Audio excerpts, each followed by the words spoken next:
মানবতাবিরোধী অপরাধের মামলায় জামায়াতের শীর্ষ ৫ ও বিএনপির এক নেতার ফাঁসি কার্যকর হওয়ার পর থমকে যায় অন্য মামলার বিচার প্রক্রিয়া।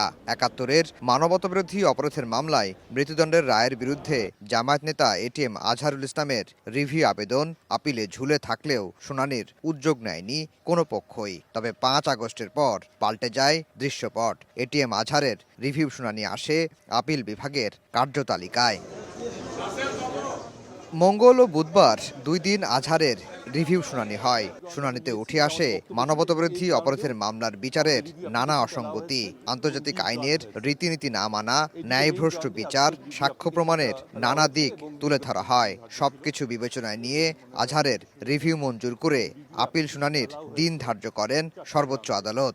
আইনে স্পষ্ট বলা আছে আন্তর্জাতিক আইন মেনে রায় দিতে হবে। এটা ওনারা মানেননি এবং ওনারা যে ব্যাখ্যা দিয়েছেন সেই ব্যাখ্যাটা আন্তর্জাতিক আইনের বিরুদ্ধে ছিল। অনেক দূর থেকে দেখেছে, ৩ কিলোমিটার থেকে আইডেন্টিফাই করেছে, ৫ কিলোমিটার থেকে আইডেন্টিফাই করেছে। এটা হিউম্যানলি পসিবল না। কিছু ডকুমেন্টারি এভিডেন্স ছিল। যে সাক্ষী দিয়েছে উনি বলেছেন যে এটিএম আজহারুল ইসলাম আমার ক্লাসমেট, কিন্তু ডকুমেন্টে দেখা যাচ্ছে আসলে ক্লাসমেট না। রিভিউ থেকে ফের আপিল শুনানির সুযোগ পাওয়ার ঘটনা মানবতাবিরোধী অপরাধের মামলায় এটি প্রথম। জামাতের এই নেতার আপিল মঞ্জুর হলে মুক্তিযুদ্ধের সময় মানবতাবিরোধী অপরাধের দায়ে মৃত্যুদণ্ড কার্যকর হওয়া ব্যক্তিদের পুরো বিচার প্রক্রিয়ায় প্রশ্নের মুখে পড়বে। আব্দুল কাদের মোল্লা সাহেবের যে রায় দেওয়া হয়েছে ওই রায়টা ইনকারেক্ট, এটা আমরা চ্যালেঞ্জ করেছি।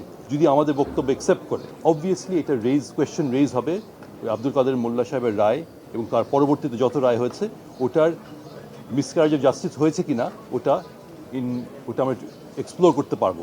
আজহারের রিভিউ শুনানিতে মতামত নেওয়া হয় বর্তমান ট্রাইব্যুনালের প্রসিকিউশনের। তারাও পুরনো ট্রাইব্যুনাল আইনের মান নিয়ে প্রশ্ন তুলেছেন।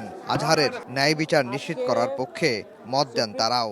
ন্যায় বিচারের স্বার্থে আমরা মাননীয় অ্যাপিলেট ডিভিশনকে অ্যাসিস্ট করতে আসছি, কারো বিরুদ্ধে আসিনি, কোনো দণ্ড কার্যকর করতে আসিনি বা কাউকে খালাস প্রদানের জন্য আসিনি। ১৩ বছর ধরে কারাগারে জামায়াত নেতা এটিএম আজহারুল ইসলাম। এর মধ্যে ১০ বছর ধরে আছেন কন্ডেম সেলে। সর্বোচ্চ আদালত থেকে খালাসের প্রত্যাশা করছেন দলটির আইনজীবী ও নেতাকর্মীরা।